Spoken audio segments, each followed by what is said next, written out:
Is yours Okay, the same? okay, great stuff. So people are joining us.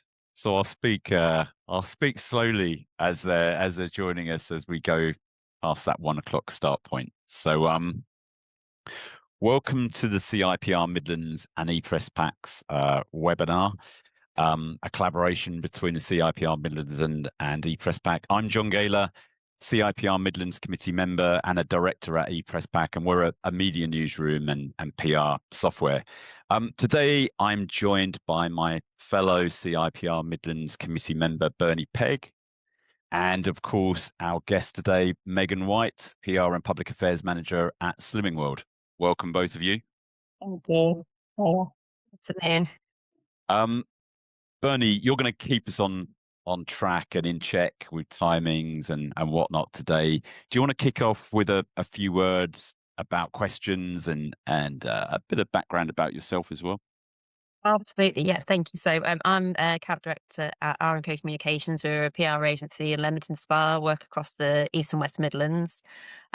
So my role today will be monitoring and managing the chat and the Q&A. So the format for today is going to have a short presentation from Megan, and we're going to then run a bit of a John took some questions that we're going to do a kind of discussion there where we're going to walk through some, but conscious that you might have some questions that pop up as the discussion carries on. So if you'd like to ask anything throughout, then do pop them into the chat and or raise your hand, and then we can call on you to ask questions as we're going through. And we will also have a bit of a Q&A at the end, so people can contribute to that via the chat. And again, if you raise your hand, we can bring you off mute so you can ask your question. So sure, it's going to be a really interesting session, and you'll have lots to ask. So please do ask away, and I'll keep managing that and then call on you when it's time to ask your question. Thanks, Bernie. So our topic today is the weight of words, delivering Slimming World's PR with impact and integrity. And we're joined by Megan White. Megan, welcome. Do you want to give us a bit of background to your role at Slimming World and a bit of background to the organisation as well? Yeah, absolutely. So thank you so much for having me. So I'm Megan White. I'm the PR and Public Affairs Manager at Slimming World, as you said. For people who aren't aware, so Slimming World is the UK's leading and largest weight management organisation. We were founded in 1969, so we're kind of just come 56 years, and my maths isn't my strong point, but kind of over 55 years of experience. We are based in Alfreton in Derbyshire. And the way that kind of the structure of the business works is that we have 3,500 consultants who are self-employed franchisees even, running groups up and down the UK and Ireland. And we sort of support them as well as having a digital service. Within our team, we are a team of 7 doing PR and public affairs, but we do also, as well as kind of supporting the central side of the business, we, from our head office, we're also kind of, I guess, enabling and supporting and giving the tools to those 3,000 consultants to promote their business as well and use PR skillfully at that level. So yeah, I've been at Slimming World for 17 years. So quite a long time. And prior to that, I worked in London, so I worked on what was at the time a daily paper with John Press. So nice kind of the newsy background that then brought me here, and I'm really lucky because the stories we get to tell are equally exciting and newsy, and you know that sort of real interest and fascination in human interest stories I've been able to keep up here. So it's great to have you, a Midlands-based organisation and a Midlands-based comms team, and someone who's been in their role for 17 years. That's amazing. Thank you. We've got a really interesting discussion today, and you've described the introduction of weight loss medication as a seismic shift for the weight loss sector. And I wondered what's changed most dramatically for you in comms and in Slimming World in the past 12 to 18 months, and how has it changed kind of public expectation in terms of weight loss more generally? Yeah, big question to start with. I think it probably helps to kind of go back a little bit further than that time frame that you set out, because I think what's it's the weight management sector has been changing so much over kind of a slightly longer period. And I would say that when I first started at Slimming World in the kind of first years of my career, our competitor landscape was really different to how it looks now. So we were very much, it was very clear, and we had competitors who very much did kind of what we did. So, kind of other slimming groups, Weight Watchers, Rosemary Conley, and some sort of one-on-one element. So kind of your lighter life and your slim fast. But it was quite a small group of options, I guess, if people were thinking about wanting to lose weight or improve their health through losing weight. And then over the years, kind of, that we've seen the onslaught of kind of digital in every sector. So digital startups are obviously a lot easier to enter the market than it would be to mirror the infrastructure that we've got of 12,000 groups. So that's a lots of kind of digital weight management, and also because that's what people wanted. People want to be able to access things from their computer, from their phone. Similarly, kind of it's shocking to think, but when I started at Slimming World, we didn't have Facebook, we didn't have Instagram, we did it. Gosh, way to make me feel old. But that kind of the rise of social media has also led to the fact that kind of influencers and celebrities and lots of kind of products growing out of that. Or Jo Wicks Body Coach is absolutely kind of a really good example of that. Lucy Meckelborough from, I don't think she'd like me to say from anyways Essex, but that's where she began. And she's got Results with Lucy. So lots of kind of that sort of shifting and changing within the industry. And then of course, kind of within the more recent years, weight loss medications have always existed, in all honesty, but the rise, the impact of GLP-1s is massive. And so I think when somebody is now thinking about the fact they want to lose weight, there are so many options out there, that just feels so dramatically different. And so the landscape that we're needing to monitor and exist within is really, really changed. And I think probably what is also different is we were in quite a single model. So realistically, you were coming to Slimming World or you were going to Weight Watchers. It doesn't really exist like that you can kind of interact with different elements of the sector in different ways at different times. And I think GLP-1s are a really good example of that people might think that they are a competitor to us. And, in some respects, they absolutely are. That if somebody is decides to take weight loss medication instead of coming to Slimming World, then of course that's competition. But actually, all of the research is showing us time and time again, and the advice from World Health Organization World Health Organization is showing us that realistically, what people need to be successful is that wraparound support. So actually, that model that we provide can be a complement and work alongside a medication. It's telling those two stories at the same time. That's been an interesting sort of challenge to us. Yeah, very interesting. Just a question. You mentioned GLP-1s a couple of times. And just for the audience, and actually for myself, what's the definition of a GLP-1? It's a glucagon-like peptide. So I'm glad I asked you now. Don't ask me to say the names of all the medications. Can you spell it? No, definitely can't add it up, so I can't spell. I think that ultimately what we're talking about are injections that have, they impact on your hormones and they reduce appetite. They all work in slightly different ways. But they are primary injections, but there are kind of pills coming down the line. But they're things like Mounjaro, Ozempic, and with different things are available here to in the US. So, but those kind of, we've got new ones coming. We're told there's about 100 in development. So it's, we cannot deny. Ultimately, kind of somebody's taken our industry and chucked it up in the air, and we're watching it kind of come back down and see where it all goes. Very interesting. So a lot of competition, a lot more noise now, a lot more kind of activity. You also mentioned, of course, I guess what we've all been facing as communicators, social media as well over the last few years. So given the changing market landscape and giving the sort of fragmentation of media, how's that changed the types of conversations that you're having with journalists and stakeholders and media audiences in terms of, I guess, keeping the Slimming World name front and center and being able to get in the news, on the news agenda?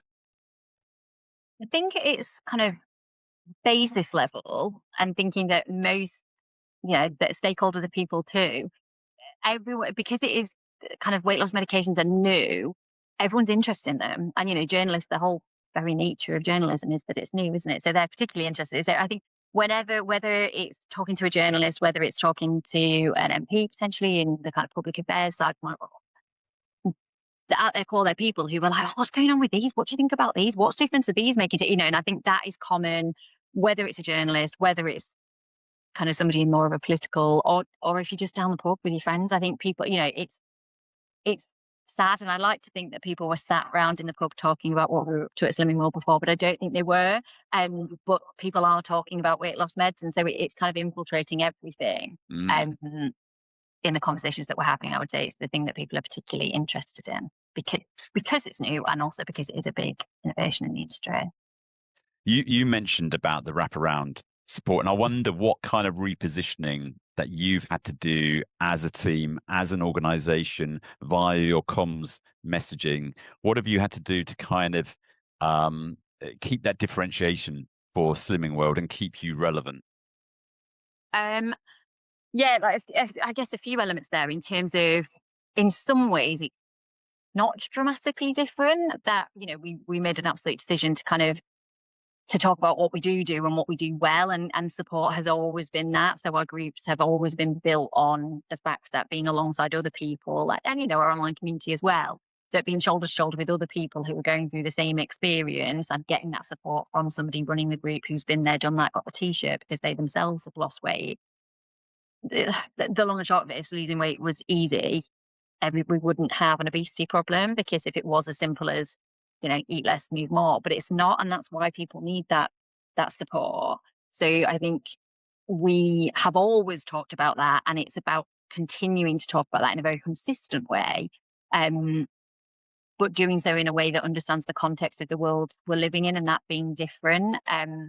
So and I guess one of the challenges for us has been finding that nuanced messaging, because we absolutely want people to understand that there will be people that weight loss medications don't work for. There'll be people who don't want to take them, people who can't take them, and for all of those people, and we want people to know that it is possible to be successful in the long term by making lifestyle changes.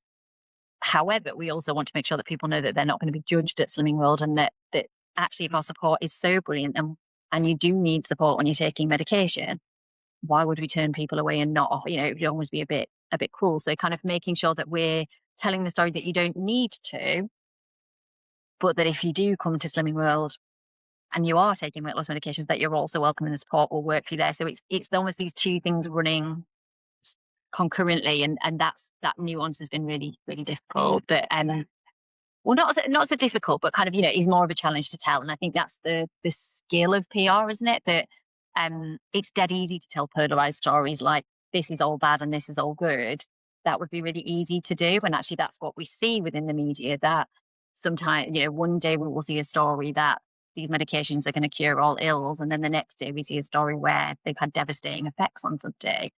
Those are much simpler and easier stories to tell, but the skill of PR is telling a nuanced narrative and hitting it down the middle, because life doesn't tend to be black and white. It tends to be grey, and that's a more authentic space to occupy.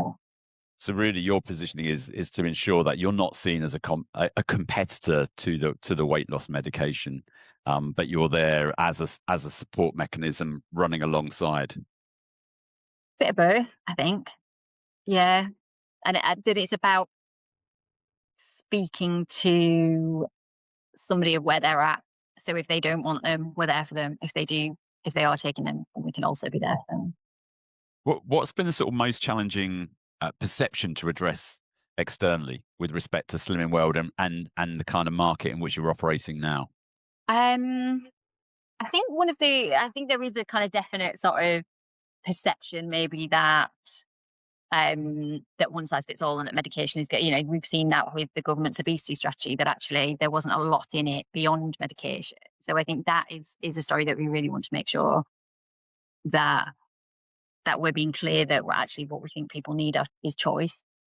I think one kind of story that almost was quite interesting was that's kind of linked is, so in America, Weight Watchers filed, so our major competitors still would always keep an eye on them, and they filed for bankruptcy in America, which was reported. It's slightly different the way it works in America.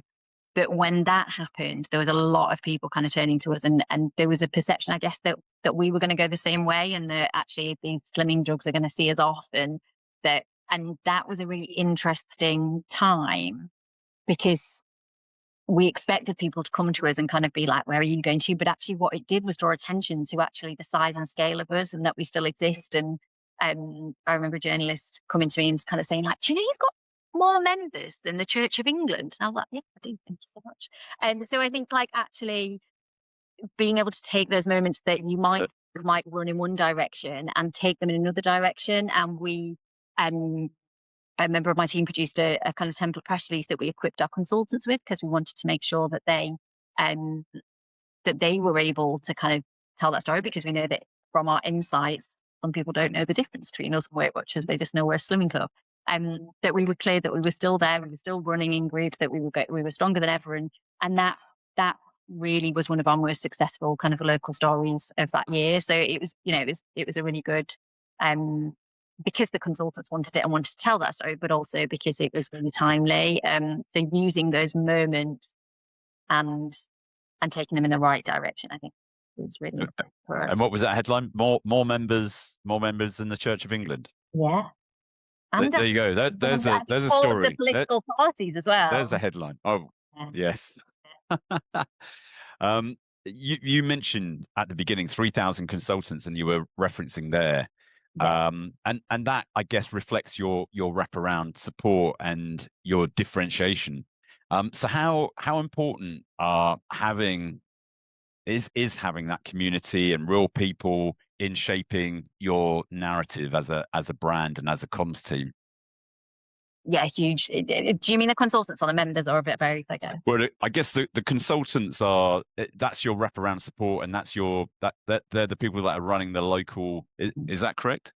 Yeah. So I think consultants are hugely important, and I talked at the beginning about the fact that there's 7 of us in the team, but actually, in a way, if we can work with our consultants, then you've almost got a PR army of 3,000 people who can be telling that story. So they are vital in terms of telling the story at a local level. Word of mouth. We're very lucky; they're very engaged, because they're growing their own business, also because they kind of have come through. They've been successful themselves, so they're passionate advocates, whether that be on social media, whether it be in the local media, whether it be out in the community just talking. So I think making sure that they are equipped with the right tools, and not just the what to say, but the sort of why and the thinking behind it is really important. But it also being a two-way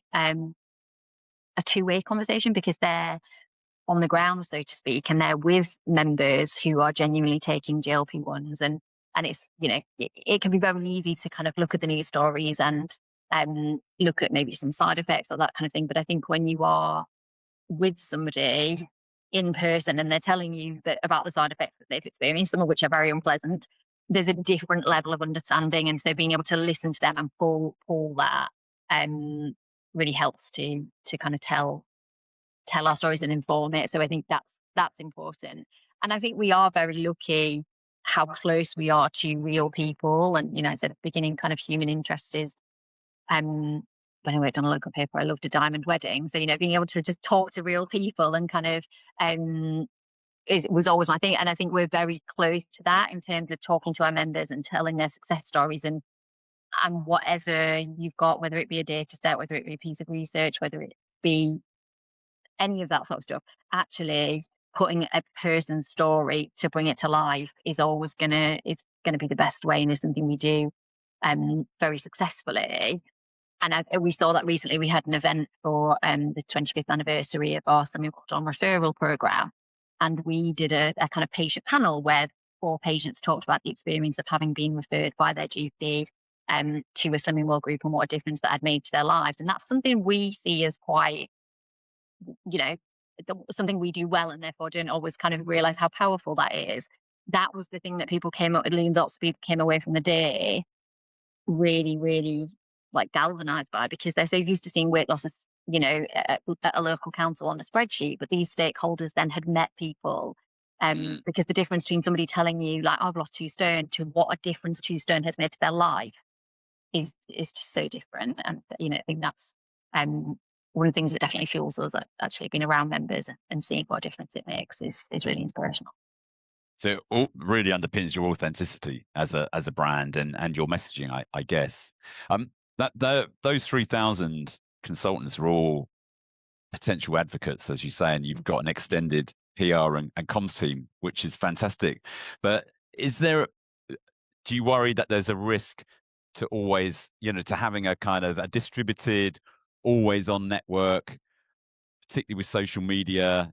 Are there risks that you have to kind of counter in terms of having those advocates who are representing you as a brand and are, they're taking your narrative down to their local communities and your clients ultimately?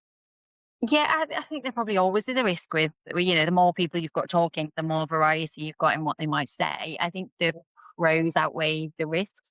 I definitely wouldn't want our consultants to be silent on the subject, because I think we want them to be talking, and it's better to have that, and them to do it authentically as well. I think is really important. We not right that we kind of would give them a script or here's a thing to say, and we give them tools, absolutely, and particularly in kind of tricky areas, or areas where they might not feel as confident, we might give them more guidance.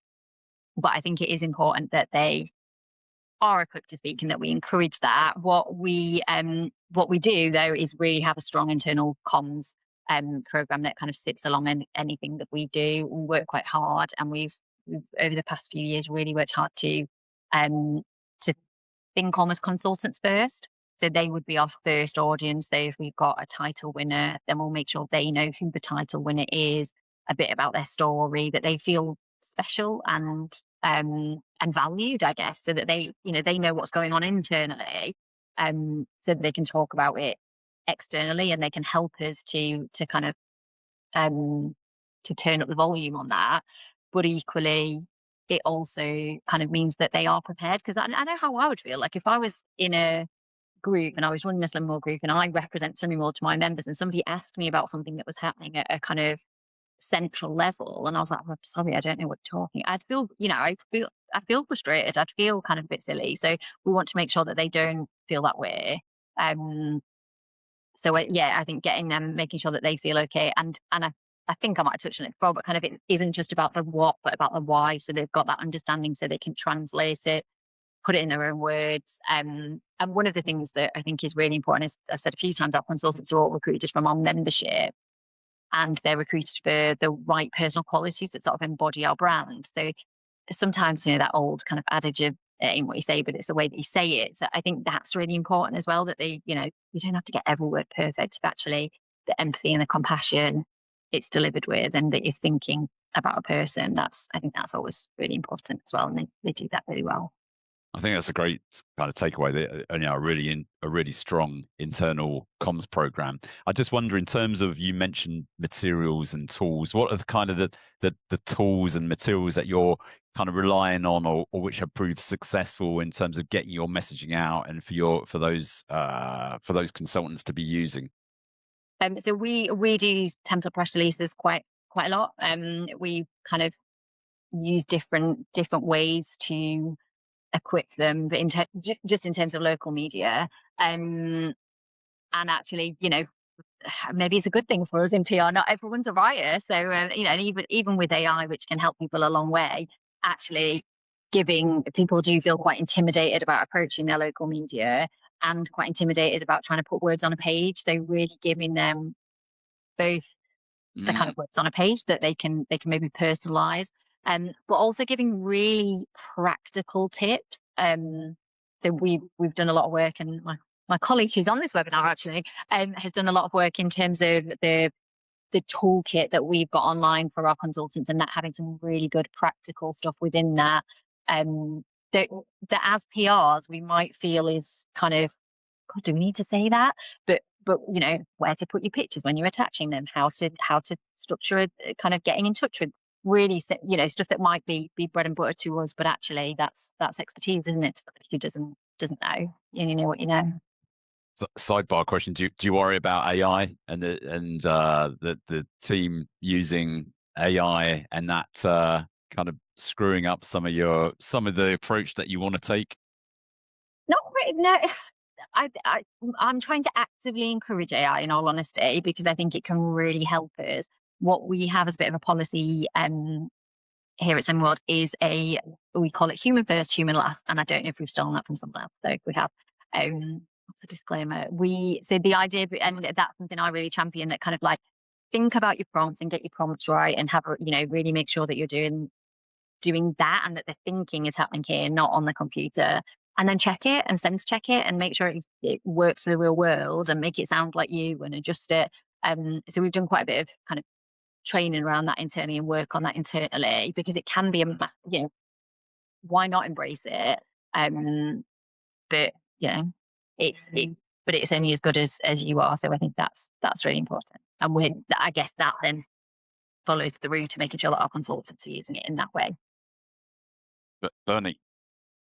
Yes, we've got a question sort of but it's around the external public perception versus what's going on inside the program. So the question is, you made some changes to the Planet Summerworld this year, and the question is, how much of it driven by changing public perception versus the program evolving itself anyway? So these changes are, for example, previously there's foods that were called sins quite famously, are now called SWIPs. So the name's changed to change the language around that. Healthy fats have been introduced to the plan, so there's a provision for things like your olive oil and stuff as that's become a bit more in culture.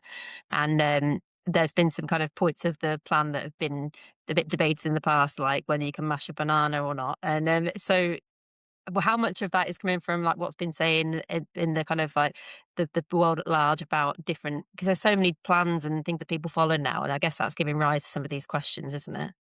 Yeah. And I guess there's a few elements in there. So some of it does actually come from the way that people are eating. So making sure we're staying on top of guidelines and latest science and how our members are actually eating. So we regular kind of, deep dives from the nutrition team. And I think the healthy fats is kind of a good example of that actually they were always part of the plan, but we maybe weren't putting them as front and center as we could have been.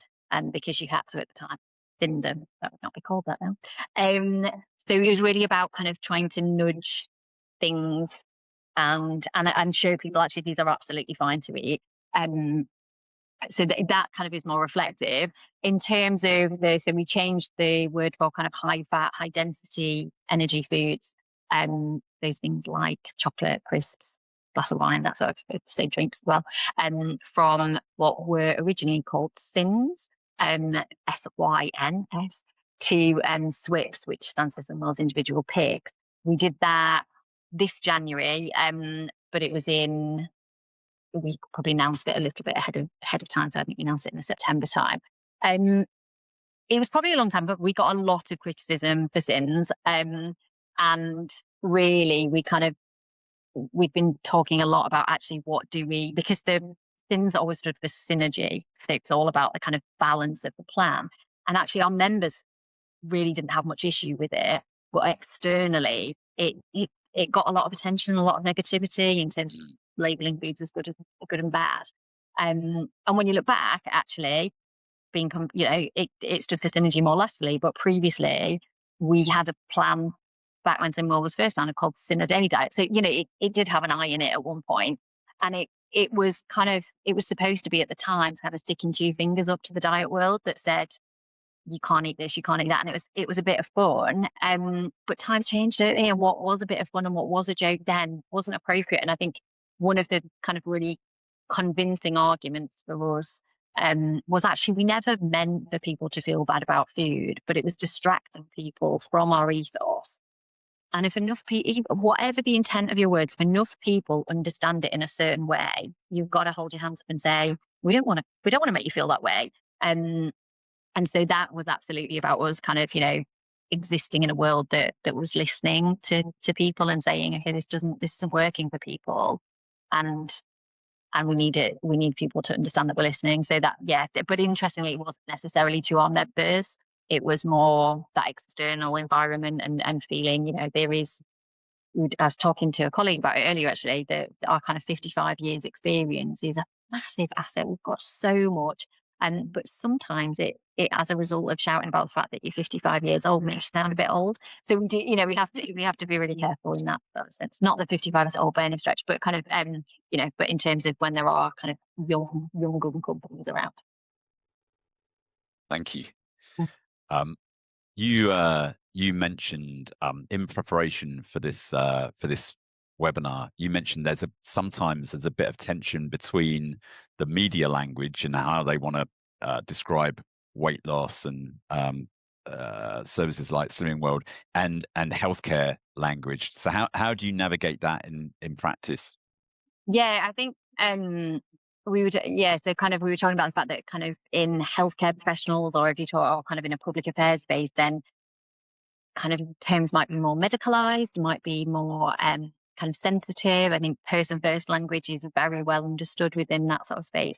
And we want to make sure that we are leading in the industry, and that we're kind of seen by those experts in that way. On the flip side, that language maybe hasn't always made its way into some of the national media. And I was saying to you, I think when we spoke to catch up, I can't remember who it was, but somebody said to me, "We're just going to call them fat jabs because it fits better in a headline." And that, that would. So I think that difference between, you'll have somebody talking about weight loss medication or gluten like and you're kind of where compared to fat jabs, and it's thinking about, for us, I think it's really important to know your own style and tone and what's appropriate, and think about your audiences and in our own spaces. So thinking about the audience you're talking to and thinking about the control that you have. So within our own media, whether it be our blog, whether it be our newsroom, we will always make sure that we're using the language that suits the Slimming World. But we have to be mindful of the fact that the way something's written in a press release might not be the way that the Daily Star or the Sun choose to say it. And thinking about where we have control over that and where we have influence and where we should and where we shouldn't. And I think and again, we sort of touched on it when we spoke the other day, I think the important thing is about us understanding that context, being able to effectively communicate and prepare for that internally if there are stakeholders that we want to make sure they're not unhappy with it. But also thinking about our members. So if we are telling a member story, a real person story, they're not going to be as au fait with the media. So letting them understand, actually, this is how this is going to work. This might be the way that it's portrayed. And very often one of the things that my team, when they are prepping people for media, we will often talk about the role of a headline. That a headline, headlines can be really, they're better than they used to be, but they used to be set, kind of, we've got really good relationships with consumer magazines, and you kind of, that's live, take a break, pick me up. Some of the magazines don't exist anymore. Kind of some of those headlines were awful. And we didn't have control over those. And so prepping making sure that actually that person was somebody that you felt would be okay with that, but talking them through, actually the function of a headline is to grab somebody's attention and get them to read your story. So if you're happy with that story, isn't it great that headline's grabbed its attention, even though it's not necessarily the way that we would have written it? So, or one of the things that I think is really interesting are the editor of Slimming World magazine. We have a magazine that is sold both within our groups and on the newsstand. Her background is in real life, and she will always say, if you don't like a headline, come up with one better then. And I think that's a really good challenge to come up with something that works for us.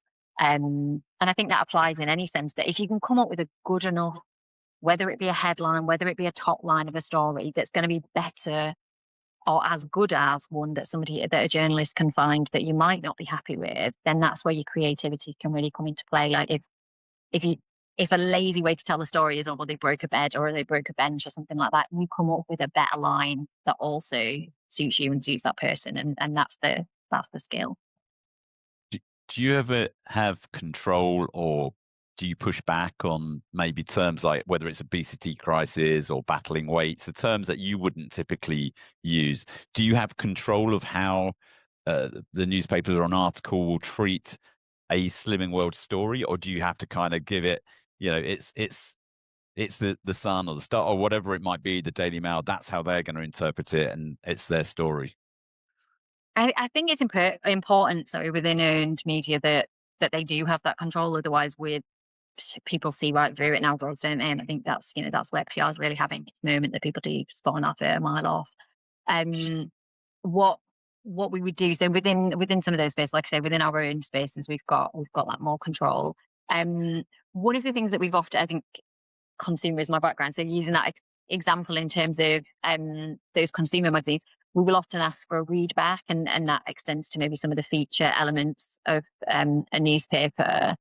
And if we have got a sight of things, sometimes you do because you've got good relationships, and they're like, it's knowing when to push your luck and when not to push your luck. And so one of the with the consumer team, we will often talk about, and it came up with ourselves, but heartbreak. Because like, does it really break your heart? Is it really damaging to Slimming World's reputation? Like, what, or are we just nitpicking? Because this isn't Slimming World magazine. It's not our space, and it serves a different function. And I think we can be really perfectionist at Slimming World, and I think, which is great, and that's why we have the success that we have. But sometimes having to kind of relinquish that control and say, do you know what, this is earned media, it's not an advert. But then knowing when actually I can't let that bit go, though. That's either factually wrong, or that is really, really unhappy with that. And so then we would push back. But I think because we do it rarely, we're more respected when we do it. To that point, then, have you ever had to walk away from coverage or opportunities because the framing doesn't align with Slimming World values? I don't think I can't think of any examples where I've walked away sort of mid coverage. There might have been some. But I think what we are is kind of like rightly picky, I guess.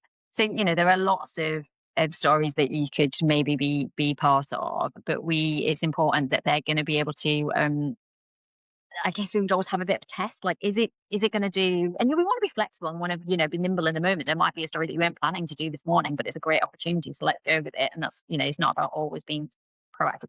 You want to be reactive too. But I think that there probably are times when there's a story we could do, but actually it's not necessarily, is it going to serve Slimming World? And also, is it right for the member? So I think that's a really important thing, that if somebody's looking for, you have to see journalists looking for, at maybe quite a salacious story around weight loss, and you think, actually, is that member going to feel great when they see it? They're going to want to go to show it to their graph, that kind of thing. So it's that test for us. Is it right for us? And is it right for that member? And are we going to be happy with it? And they going to be happy with it? And if not, then it's probably better not to do it, and to find an opportunity where those things are true. I think we were talking about it the other day. There are quite a few instances where maybe TV companies in particular will get in touch and want to do certain things, and they haven't been right for us, and so we haven't done them. And I understand why, but very often kind of TV companies will come to us and say, oh, we'd love to speak to some of your members. We'd love to recruit your members. Yeah, it might be just to be on a game show or something, but it might be to be on a TV show where they're going to get coaching to lose weight. And you think, well, they're active, we're often seen as a kind of place to find a lot of overweight people. And actually what we are is a place where people are actively trying to lose weight already. Thank you very much. So we're often quite clear about that. Yeah, very interesting. I can imagine as well, social media must have kind of heightened and expanded that kind of that issue of trying to control the media and your messaging, etc. Yeah, I think in some ways it hasn't. Some ways it hasn't, because actually those TV researchers don't need to come to us and just put it online. So yeah. But sometimes what we get is that we've got our consultants are brilliant, actually. That if a journalist is kind of going direct to consultants to get something, we will hear about it sort of 10 times, and we often get journalists kind of coming to us saying, "Gosh, you got them well trained, don't you?" And we're like, yeah. The central PR office is on the website. Please feel free to call us. So yeah, it's good. Fantastic. Yeah, part of your role is public affairs as well. And I wondered, as obesity has increased in terms of a story, an issue across, the general public, how's your role of with respect to public affairs? How has it evolved at Slimming World in recent years? 2 ways really, in terms of, so we typically, so years ago, and kind of towards the beginning of my career, we had a public affairs consultant, a brilliant public affairs consultant who worked with us, who wasn't part of the business. So she kind of changed careers and kind of went in a different direction. So we then decided to bring that in-house in the past couple of years. So I think by its very nature, it being part of the PR team has made it sort of intrinsically more part of what we do, literally, because it is part of the active team, the same people doing it. But I think that then coincided with the kind of beginnings of us really kind of concentrating on GLP-1s, and so the two, they were unpickable, because the two audiences were talking about them, and actually policy is influencing. So it's I think it ramped it up. The two happened at the same time. It's a bit of a both contributed to it changing. Bernie, you've got a question? I do. I was just going to ask further to your points about the kind of liaison with media and your messaging and how that's what's the points where you flag something up and challenge it as regards to kind of respecting the process. Do you have like internally a bit of a stakeholder management and education process ongoing? Because I guess there's people who see it internally in the company, and do you have to kind of justify that similarly? Yeah. I think that yes and no. I think we've done a good job, particularly over the past few years, because we do have our own magazine and we have a really strong internal comms, and we have our website, our digital content. I guess we have the edit button on a lot of stuff, so we can choose to tell things in our own tone, in our own language. We can choose the stories to tell and the stories not to tell, and that kind of, that's not the norm, I guess, within PR. So I think sometimes there is an education process of kind of saying it's not going to be as perfect, and this is why. However, I think we are very lucky that PR is well valued. So we had until recently, our CEO was had been a member and then had been a consultant, and then so she had kind of grown through the company, and she herself had huge success by using the local media. So she'd been really successful at that, built really great relationships. So she'd always really valued it as something to tell authentic stories. So that was, it was a blessing and a curse, because it meant she was really interested in what you were up to. So I think it swings around about. Sometimes we do need to have those conversations to kind of couch it and say, no, it's not going to look exactly like the press release, or actually that probably isn't the top we should have on that press release, and here's why. So I think there is an education process, and we're still kind of working. Like everyone, it evolves, and kind of as different people take positions within the business, that evolves. But I think we are lucky that actually there's a lot of eyes and interest and value given to PR, and I would never be without that. So it's kind of, I think whenever somebody thinks you can do great things, they're going to be more interested and they're going to have an opinion on it. And I always think I think social media is a really good example of that. And PR gets a little bit of that as well, because our roles are really interesting and we're doing interesting things and talking to interesting people. You get a lot of interest and you've got a lot of opinions, and you'll get people popping to your desk with an idea, and you're kind of like, oh, here we go. But actually, isn't that a great thing that people care? And social media get that more than us. But we used to laugh years ago where we'd kind of go to London and we'd be on breakfast TV, and then you'd come into the office afterwards and be like absolutely exhausted because you've been up since 3 a.m. And then someone would come to your desk and tell you, did you see we were on the telly this morning? You're thinking, it just happened by magic. But I think that but isn't that great, because someone was coming and they were interested and they'd actually organically spotted what we were doing. So those things that can kind of sometimes bring out a frustration in you, actually, it's because people are interested and because we do a job that is interesting. So that's a nice place to be, I think. It's good to hear. There's a lot of love for PR. That's always nice to hear, isn't it? Yeah. My mum is always still devastated, because she's like, where's your eyeline? I'm like, oh God, let's explain to me how this works. Just going to add quickly, just to make sure we don't run out of time to your questions, please do be dropping your questions into the chat so I can make sure we have time to ask them all. Yeah, we've just got a couple of other areas. Just you talking there, just suddenly I thought, what about measurement, Megan? What does success look like for you and for Slimming World? And how do you measure it? What are you doing to kind of communicate that success? So I think, like everyone, it's really PR is eternally hard to measure, isn't it? I would say ultimately what success looks like is members in group. So if we're changing people's opinions and therefore they're joining a group, or that's really essential. So whether it be our online service or group, we are doing quite a lot of work across the kind of wider comms team. So we've always measured things in a certain way within PR, and really trying to look at, actually, you can't necessarily look in silos and just look at what's happening in the media, because it's influenced by what's going on social, it's influenced by so we're working kind of across marketing and social PR to try and tell things in a similar sort of way to the business, so we can paint that kind of more fulsome picture. We've also, I'm in the process of developing a new measurement and evaluation framework. We've always tried to have an emphasis on kind of outcomes, which are, typically much harder to demonstrate, aren't they? But trying to structure that so that it does put that real emphasis on kind of not just the outputs, but the outtakes and the outcomes, so that we can really see that kind of behaviour change happening.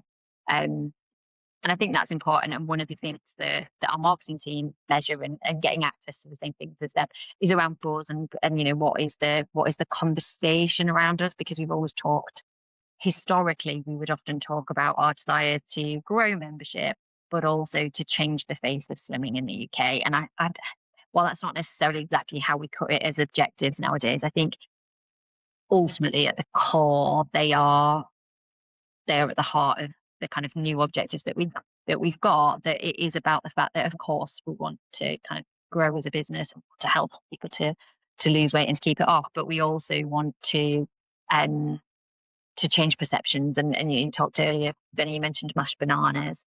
There are lots of myths and misconceptions around our business. The Sims was one, and I'm really chuffed with how that went in terms of us being able to show people really what we are about, and that to just let that stop distracting, I think, from our core messages, because that's what it was doing. Mashed banana is another example. And I talked before about a kind of very passionate, we have a very passionate and kind of engaged consultant base. Our membership is the same. Our social media engagement is amazing. We're very, very lucky. We have a very engaged aggregator base as well. Like, if you like us, you tend to love us, and if you don't like us, you really don't like us. And those kind of aggregators will galvanize around particular topics.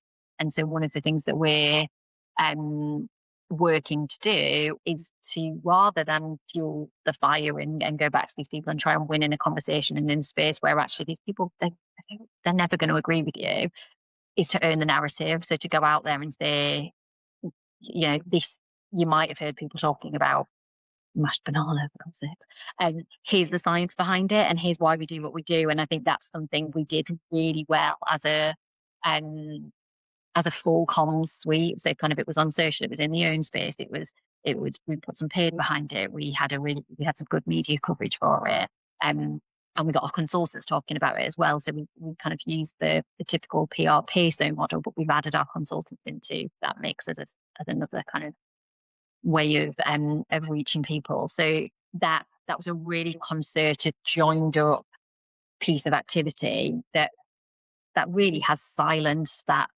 criticism we were getting from a group of aggregators. So that's something we'd like to continue to do. And I think Healthy Fats have done that a little bit as well, because they can't chuck avocados. It is quite often. I'm just going to clarify for anyone who's not a Slimming World native on the call. Mashed banana, if you eat a banana as a whole banana, it sits free on the plan. If you mash it up, then you have to start counting it, and that's a controversial issue. So for those who are not aware. And it's all to do with digestion. Yeah, I can send you a video on it if you'd like to watch it after. Yeah, thank you for clarifying. It's a bit nuanced. I guess we need to ask anybody if they've got any questions. I've got one final question, which is more generalized, but do we want to take any questions, or? Please do submit them, and we've got a couple more minutes. Okay, I'll ask the final question. So what advice would you give to anybody tuning in, or PR professionals that are listening to this after the the session today? If you're working in a sensitive or highly scrutinized sector, what advice would you give to those PR and comms teams? I think holding your nerve and kind of knowing what you stand for. We definitely kind of, and not rushing into a debate until you're really clear on actually what is the messaging here. I think we probably could have rushed in a little bit sooner sometimes, but I think that's because we have a passionate desire to get it right. So we see it, don't we, when other companies kind of chop and change their opinions, that people see right through that. So I think being really true to who you are and what you do and what you do well. And I think that's, ultimately what we have, a great plan. that works at lots of levels, and we're really, really proud of the support that we give, and actually staying true to actually this is what we do and who we are. We're not prescribers. We're not suddenly going to start turning into Boots, and staying in that, even though it might be easier to do something brand new and really, really kind of sensational. That's probably good advice, and getting your timing right. So taking the time not to rush it, like I say, but also do say it while it's still relevant. Fantastic. Thank you. Do we have any further questions?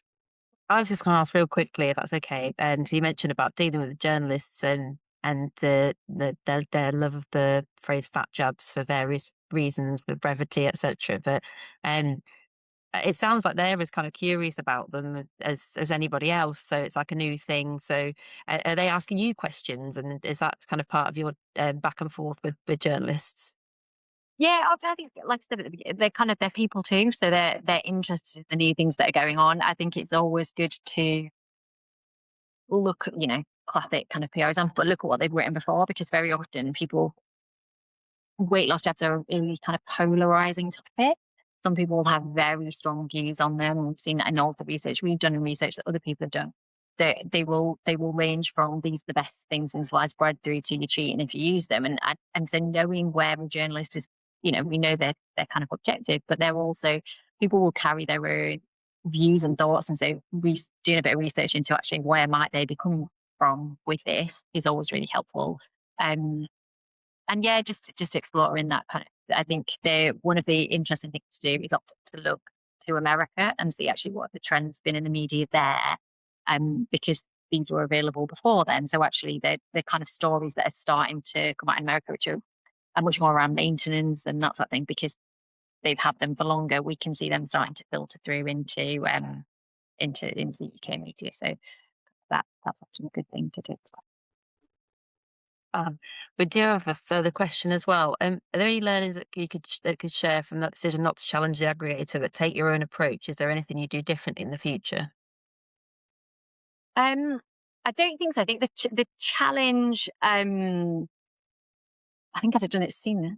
I think with the challenge that you have in that base is that to you it feels really, really loud, and I think that is always something that I'm conscious of within, say, a crisis. This is more of an ongoing issue, but kind of that we often think every man and their dog knows about these things, and then I'll be inside something and think like, oh God, everyone's talking about it, and then go home and like my husband's like, what about it?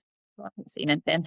And I think that it's really important to have that context, that what feels like the end of the world to us hasn't even made it into some people's like awareness. So really having that test of actually how big an issue is this, and not just in the big wide world, but for your audience, that's obviously important. And making sure that you're making the right decision, so that you're not chucking something that is a misconception or a misunderstanding about you that a handful of people have in front of the eyes of all these other people. So that was a really important consideration for us there. And something we've definitely seen in terms of with online media, because we know that we can send an audience somewhere. So if we have that, with our consultant base being 3,000 consultants, if we tell consultants about something, like a news story that we don't want them to know, that we don't want to turn into a bigger deal, we can potentially send 3,000 people to click on it, and somebody in the back end of a website's going, oh my God, this one's going well, do another one on this. And you kind of cause yourself more bother than it was worth, kind of stick, but equally you do need to engage with them. So I think the mashed banana was getting that right, but it was getting to the point that it was important. And actually our consultants were saying to us, please do something about this, please deal with this. So doing it in, like I say, in a space that we owned and in a way, in our own tone, and have, trying to have a little bit of fun with it. I think what I would, I think we possibly, if we went again, or if we do other myths, I think we would like to increase the sort of, we talk a lot about our brand being cheeky and gregarious and having a sense of fun, and we talk about being bold and brave. And we are in lots of ways, but I think sometimes we could be bolder and braver. And, you look to kind of some of the, we've got to some of the brands that have a really good light touch. And I think it's really important we do that ever so carefully when we are talking, in a space that's about people's weight, that is so personal and is so sensitive. But when it comes to mashing a banana, you can probably have a bit more fun with it. So yeah, so I think there probably are some spaces where we could show our sense of fun more and have a little bit more of self-deprecation. That might be something that, whether it will happen, but yeah, something that I would like to do a bit more. Quick further questions. I know we're just coming to the end, but you mentioned that with the kind of like media liaison side, I know that your members are kind of like your big brand advocates, and obviously you tell a lot of their stories through your own channels, but also in earned. So with the weight loss medications, has that had like an implication on how you tell those stories? Because I think I guess the first question you're being asked when you put forward any success story is like, what's the role in medication if there is one? So does it affect the way you tell it? I think yes, yeah, in that, just that awareness very quickly when weight loss medications became kind of increasingly popular. Again, from a search point of view, I guess people are looking for them, and people working on news sites understand that, and they know. So we would see stories that had nothing to do with weight loss medication getting a top that was, where it was kind of woman loses 10 stone, suddenly it's woman 10 stone without weight loss jabs. So we very quickly kind of were alert to that and realized actually that's news value. That's so we started kind of positioning things a little bit like that at times, and not with no judgment, kind of in terms of if somebody had done that, but I think it was a sensible way to do it because, and again, if you know that a journalist is going to do that anyway, being able to do it in a way that they can see and feel comfortable with and approve, and that they're, a bit like that, come up with it yourself rather than letting them come up with it, you're going to feel more comfortable with all of it. And I don't think that's necessarily dissimilar to when we have had stories in the past where people, we have stories where people lose, 20 stone, 25 stone, like incredible amounts of weight. And then the question on everybody's lips is, did they have surgery? Did they take medication? So you're kind of answering it. It's about having a news sense, and thinking like a journalist, like what would be the questions that, don't act like a journalist, like a normal, kind of the questions. I think the questions most of our members would be asked by the other members if they in their group are probably more kind of, they probably get interrogated more there than they would by most journalists that are red top. Yeah. So preparing them for that and understanding what they are prepared to discuss and what they're not, and that's okay too. I think excess skin is a really good example that lots of people might want to ask about that. So whether they feel comfortable discussing that. Interesting. Thank you. This has been hugely insightful. So thank you very much, Megan, for your time today. If people want to find out more or connect with you or find out more about Slimming World and the comms that you're doing, where should they go? So they can either drop me an email. So I'm on megan.white@slimmingworld.co.uk, or I'm on LinkedIn as well. And I think linked to this webinar. So if somebody's joined that via LinkedIn, then they'll be able to find out LinkedIn quite easily. Fantastic. Well, thank you very much. It's been really insightful. So thanks, Bernie, for helping out and answering questions and etc. today. And thank you everybody else for joining. And I hope you found it as insightful as we have. Thanks so much. Thanks very much, Michael. All right, Thanks. cheers. Bye.